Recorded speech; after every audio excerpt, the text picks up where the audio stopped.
नमस्कार दोस्तों, एक नई वीडियो के साथ हाजिर हुआ हूं और आज इस वीडियो में हम लोग डिस्कस करेंगे एक पर्टिकुलर कंपनी का उसका रिज़ल्ट को लेकर के। उस रिज़ल्ट के साथ साथ उनकी कुछ फंडामेंटल को भी जानने की कोशिश करेंगे, जो आखिर कैसा है, कैसा दिख रहा है आज के टाइम में, कैसा बिज़नेस ग्रोथ को लेकर कहती है और इस बिज़नेस ग्रोथ के बेसिस पे एक्सपेक्टेशन क्या रखती है। क्या मार्केट में यदि लास्ट सेशन की बात करें तो हम उसको पिछले कुछ सेशन टू सेशन की कंपेयर करके देखा जाए तो मार्केट में थोड़ा सा गिरावट रहा है। क्या गिरावट केवल और केवल रिजल्ट पर्सपेक्टिव डेटा के बेसिस पे हुआ है या पूरे के पूरे सेक्टर के बेसिस पे, और क्या कहती है कि क्या आने वाले समय में ये स्मार्ट इन्वेस्टमेंट के तौर पे बन सकता है या नहीं। तो हम आपको कोई रिकमेंडेशन की बात तो नहीं करने वाले हैं। ये इंडियाज़ के लार्जेस्ट कंपनी है और लार्जेस्ट कंपनी के तौर पे यदि देखा जाए अपनी सेक्टर में एक लीडर है कि खास करके रियल एस्टेट सेक्टर की बात हम करें तो कंपनी ने अपने रिज़ल्ट जो पब्लिश किया उसमें खास करके वाई का जो ग्रोथ था वो बाकी कंपटीटरों के कंपैरिजन में काफ़ी स्ट्रॉन्गनेस रहा है। और स्ट्रॉन्ग की बात ये थी कि कंपनी वाई के बेसिस पे अपनी सेल्स में करीब 22% से ज़्यादा की उछाल लेके आई, तो वहीं पे प्रॉफिट के दौरान भी करीब 40 और 40% से ज़्यादा रही। अर्थात ये लगता है कि अच्छा, कंपनी ने अपनी ग्रोथ को बरकरार सी रखी है। लेकिन चिंता की बात नज़र आती है जब क्वार्टर ऑन क्वार्टर डेटाबेस पे कंपेयर किया जाए, उसमें एक चिंता की बात नज़र ये आई कि कंपनी ये तो कहती है कि इनका सेल्स में 17% से ज़्यादा की गिरावट रही, वहीं पे प्रॉफिट के दौरान भी कहती है करीब 25 से 26% की गिरावट रही। ये इनके लिए एक भारी चिंता की विषय बनी हुई। इसके बेसिस पे मार्केट में उछलना कूदना चलना ये तो चलता ही रहता है। लेकिन क्या इनका बिजनेस जो है वो लगातार स्टेबल है? यदि कंपैरिजन किया जाए लास्ट 12 मंथ के डेटाबेस के मुताबिक, फाइनेंशियल ईयर के मुताबिक, ईयर ऑन ईयर बेसिस की ग्रोथ को लेकर के चर्चा किया जाए तो कैसा दिखता है? मार्केट कैप के हिसाब से जैसे हमने कहा कि काफ़ी बड़ी कंपनी के तौर पे है। पहली कंपनी की बात करें जिसका नाम DLF है, second part is the Lodha, और लोधा की हम चर्चा कर रहे हैं। यदि वैल्यूशन के दृष्टिकोण से इसको देखते हैं, खास करके यदि पी रेशियो के मुताबिक देखा जाए कंपनी को, तो कह सकते हैं कि भाई दूसरे कंपनी के कंपैरिजन क्या थोड़ा सा महंगा दिखता है। लेकिन थोड़ा सा महंगा कितना? केवल 10% के आसपास। तो बहुत ज़्यादा इसमें क्या सी चिंता की बात यहाँ भी नहीं रही कि बहुत ज़्यादा मार्केट वैल्यू बढ़ चुका है, मार्केट में इसका करंट मार्केट की प्राइस काफ़ी ज़्यादा उछल चुका है। लेकिन यदि बुक वैल्यू और इंट्रिंसिक वैल्यू से कंपेयर करते हैं तो ये दिखता है कि यहाँ पे करीब बुक वैल्यू से 650% से के नियरली, तो वहीं इंट्रिंसिक वैल्यू जो कि इनकी एसेट्स के हिसाब से वैल्यूशन निकल के आती है उसके मुताबिक करीब कह सकते हैं कि 400% उछल कूद किया। फिर सवाल आती है कि अच्छा, प्रोमोटर्स का कंट्रोल कैसा था और वो क्या चाहती है। देखिए, प्रमोटर के कंट्रोल की बात करें तो कहते हैं हम लोग कि स्ट्रॉन्ग कंट्रोल होना, अर्थात ज़्यादा होल्डिंग उनके पास होल्ड होना। 71% से ज़्यादा की होल्डिंग प्रमोटर के पास रखी। और अल्टीमेटली जो गोल होता है कंपनी का वो क्या कहती है? गोल को लेकर कहती है कि कंपनी यदि नेट इनकम मार्जिन की बात करें जो कि लास्ट 12 मंथ के हिसाब से देखा जाए तो वो अल्टीमेटली करीब 25% के आसपास, करीब 20% के आसपास निकल के आती है, 20% के आसपास। और वहीं पे नेट प्रॉफिट मार्जिन भी करीब 21% के आसपास निकल के आती है। तो वो इनके लिए क्या लगा कि अच्छा चलिए, ओवरऑल कंपनी लास्ट 12 महीने में 20% तो कमा रही है और कमा के सेव भी कर रही है। कमाने की यदि बात करें जिसको हम टर्नओवर बेस कहते हैं, तो टर्नओवर बेस जब हमने ढूंढने की कोशिश किया तो कंपनी का टर्नओवर कितना निकल के आती है? करीब 14,500 करोड़ के आसपास, जो कि पिछले साल के कंपैरिजन में लास्ट 12 मंथ के हिसाब से देखा जाए तो लास्ट 12 मंथ का 14,000 करोड़ के आसपास निकलती है। और फाइनेंशियल ईयर के मुताबिक यदि कंपेयर करते हैं तो 13,700 करोड़ था। उसके कंपैरिजन भी हमने देखा तो लगता है कि हाँ, यहाँ पे अपने बिजनेस को तो जमा रही है, कोई चिंता यहाँ भी नज़र नहीं आई। लेकिन क्वार्टर ऑन क्वार्टर में चिंता की बात थी।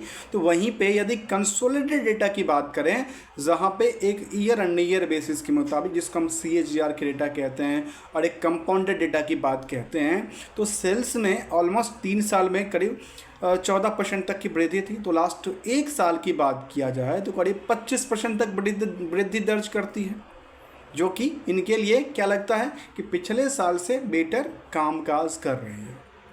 प्रॉफिट के नंबर की बात किया जाए तो करीब 32% तक का आंकड़ा पिछले 3 सालों का डेटाबेस था।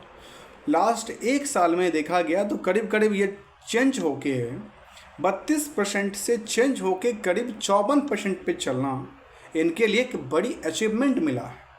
लेकिन वहीं पे मार्केट की चिंता कहाँ पे अटकी पड़ी थी? केवल और केवल क्वार्टर ऑन क्वार्टर को लेकर के, जहाँ पे इन्होंने अपने रिजल्ट में निगेटिव इम्पैक्ट डालती हुई देखी गई। सवाल ये आती है कि ओवरऑल मार्केट 10% की गिरावट में चल रही है, तो क्या लगता है कि ये 10% की गिरावट को फुलफिल कर पाएगी और स्मार्ट बन पाएगी, या केवल एक रेजिस्टेंस और क्या स्टॉप, जिसको हम कहते हैं रेजिस्टेंस और सपोर्ट के बीच में झूलती नैया तो नज़र नहीं आएगी? तो चलिए ज़रा और आगे चलते हैं और इसको और समझने की कोशिश करेंगे कि आखिर कौन सी ऐसी पॉइंट हैं जो इनके लिए एक अच्छी साबित होती है, जिसको आम तौर पे बिजनेस में देखा जाता है और बिजनेस में देखना चाहिए। देखिए, यदि कंपनी की आप बैलेंस शीट को देखते हैं, बैलेंस शीट को खंगालते हैं, तो समझ में ये आ पाती है जो कंपनी के पास जो रिजर्व के पैसे थे, जो कंपनी के पास बोरोइंग्स किया हुआ पैसा था, क्योंकि अल्टीमेटली यदि रेशियोज़ की बात करने वाले हैं तो डेट टू इक्विटी रेशियो के बारे में कहते हैं 0.35, जबकि मार्केट में इनकी आउटस्टैंडिंग जो थी वो नहीं के मुताबिक है। मार्केट में प्रॉफिट जितना कंपनी कमा रही है उसके मुताबिक भी मार्केट में कोई आउटस्टैंडिंग नहीं है। तो ये इनके लिए क्या था कि भाई पैसा तो फंसा नहीं है, पैसा तो फंसा नहीं है, यहाँ पे रिस्क नहीं है, लेकिन रिस्क फंसा है। कहाँ पे वो फंसा होगा? इन्वेंट्रीज के अंदर, जो आखिर कितने इन्वेंट्री जो निकाल पा रही है अभी के समय में, क्या इनके पास इन्वेंट्रीज पड़ी हुई है, कितनी है, क्या रेशियोज बढ़ रही है या नहीं बढ़ रही है, ये भी समझना ज़रूरी है। तो चलिए ज़रा आगे चल के हम इसको समझने की कोशिश किया जाए। तो जहाँ पे हमने रिज़र्व के फंड को, बोरोइंग्स के फंड को कंपैरिजन करने की कोशिश किया, तो समझ में ये आया कि जो फंड इनके पास था रिज़र्व में, करीब करीब 18,000-19,000 करोड़ के आसपास की बात करूँ, तो ये सारे के सारे फंड और 7,000 करोड़ से ज़्यादा का कर्ज, इन दोनों पैसे की यदि बात किया जाए तो करीब करीब कह सकते हैं 27-28 हज़ार करोड़ के आसपास। मैं राउंड ऑफ फिगर की बात करता हूं तो निकल के आता है 28,000 करोड़ की फंड का यूटिलाइजेशन की बात किया जाए तो कंपनी में क्या है? कंपनी में केवल और केवल फिक्स एसेट्स के नाम पे चिंता की बात ये है कि केवल और केवल 1,300 करोड़ के फिक्स एसेट्स पड़े हैं। तो रेस्ट कहाँ गया? रेस्ट का पैसा कंपनी करीब 1,200 करोड़ का इन्वेस्टमेंट करके रखा है, उसमें भी कोई चिंता की बात नज़र नहीं आई। लेकिन चिंता की बात एक जगह आकर के सताने का काम करती है, और वो है अदर एसेट्स की बात किया जाए, जिसमें कंपनी के पास करीब 47,000 करोड़ की फंड है, जिसमें सबसे ज़्यादा जो हमने कहा था कि इन्वेंट्रीज का मामला फंसा हुआ दिखता है। और मैं इन्वेंट्रीज की बात करें तो आज भी करीब 38,000 करोड़ की इन्वेंट्रीज पड़ी है। अर्थात रियल एस्टेट्स में ग्रोथ तो मिल रहा है, लेकिन वो एक तरह से कह सकते हैं कि बिकबाली नहीं हो पाती है इन्वेंट्रीज को लेकर के जो कंपनी ने बनाई है या रियल एस्टेट्स में कंपनी कामकाज कर रही है। ये छोटा सा पार्ट हमने जानने की कोशिश किया, तो फिर ये समस्या आती है कि इसमें आपने ये तो नहीं बताया कि आखिर रिस्क क्या है, रिजल्ट का एक्सपेक्टेशन कैसा रहा था और कैसा एक्सपेक्टेशन किया जाता है इसके डेटा के मुताबिक।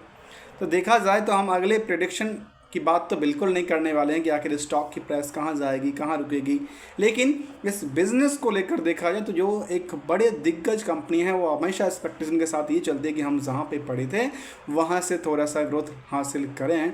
लेकिन ग्रोथ हासिल के लिए कई बार कुछ चैलेंजिंग वर्ड यूज़ करना पड़ता है, चैलेंज भी आती है, नज़र आती है कई बार ओवरऑल मार्केट को लेकर के, तो कई बार खुद के बिज़नेस में ब्रेक लगती हुई देखी जाती है। लेकिन ग्रोथ की बात ये थी कि कंपनी CAGR के डेटाबेस के मुताबिक जो कंपनी ने ग्रोथ हासिल किया है वो अभी तक के लाजवाब निकल के आती है। जहाँ तक कंपनी में अपनी डेटर्स डे को लेकर के देखा जाए तो पिछले पीरियड के मुकाबले काफ़ी इम्प्रूवेबल देखने को मिला है, जो उनके लिए चिंता की विषय नहीं बनती है। तो फिर सवाल ये भी आती कि आखिर इस 1,27,000 करोड़ की मार्केट कैप वाली कंपनी में कौन से बड़े निवेशक बैठे हुए हैं? इसको जानने की ज़रूरत है। और इसमें हमने देखा कि शेयर होल्डिंग पैटर्न कहता है कि FII जिन्होंने 24% से ज़्यादा होल्डिंग होल्ड किया है। यदि आम निवेशक की बात करें तो उनके पास तो होल्डिंग नहीं के मुताबिक है, केवल 1% की होल्डिंग दिखती है। कितने की? केवल 1% की होल्डिंग दिखती है। तो आम पब्लिक के अलावा जो DII हैं, जिन्होंने इंश्योरेंस फंड के थ्रू, इंश्योरेंस पॉलिसी के थ्रू, म्यूचुअल फंड के थ्रू, SIP के थ्रू और तरह तरह के जो इंडियन फाइनेंशियल इंस्ट्रूमेंट है उनके थ्रू जिन्होंने इस कंपनी में इन्वेस्टमेंट करके रखा है, उनकी तादाद केवल 2% से ज़्यादा, जिसमें कि कोई बड़े निवेशक का नाम शामिल नहीं करता है। इसमें बड़ी निवेशक का दर्जा है, चाहे वो LIC हो, चाहे वो कोई म्यूचुअल फंड कंपनी हो, चाहे वो कोई इंश्योरेंस कंपनी ही क्यों ना हो, इसका कोई भी नाम नहीं, क्योंकि 2% की होल्डिंग ही होल्ड करती है। और आमतौर पे आम पब्लिक के पास 1% की होल्डिंग में यदि चर्चा किया जाए तो 1 लाख से ज़्यादा शेयर होल्डर का इंटरेस्ट डायरेक्टली जुड़ा हुआ दिखता है।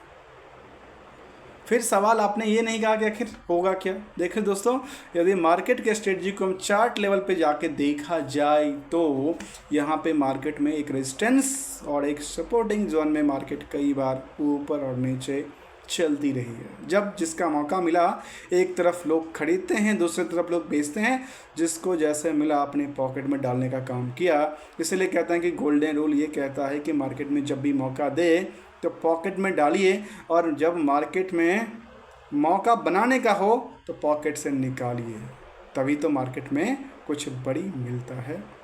एक गोल्डन रूल कहता है। मिलेंगे कुछ नई वीडियो के साथ, तब तक के लिए वीडियोस के अंदर वैल्यूड से मिले वीडियो को लाइक, चैनल को सब्सक्राइब करना बिल्कुल मत भूलिएगा। थैंक्स फॉर द लर्निंग है दोस्तों।